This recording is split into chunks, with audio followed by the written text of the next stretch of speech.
you're experiencing frame stuttering in Apex Legends, there are several quick fixes you can try to improve your gameplay experience. Follow these steps to troubleshoot and resolve the issue.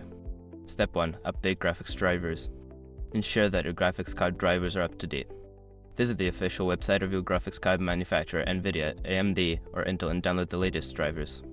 Installing the latest drivers can significantly improve performance and stability. Step 2. Adjust in-game settings.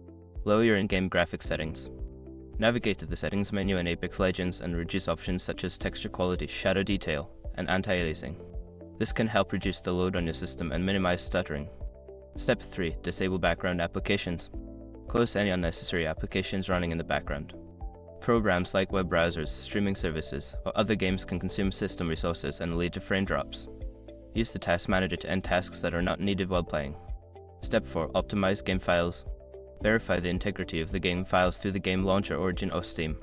This process checks for any corrupted or missing files and replaces them, which can help resolve performance issues. Step 5. Adjust power settings. Change your computer's power settings to high performance. Go to Control Panel Power Options and select the High Performance plan. This setting ensures that your system is using maximum power for better performance during gameplay. By following these steps, you should be able to reduce or eliminate frame stuttering in Apex Legends. Enjoy a smooth gaming experience.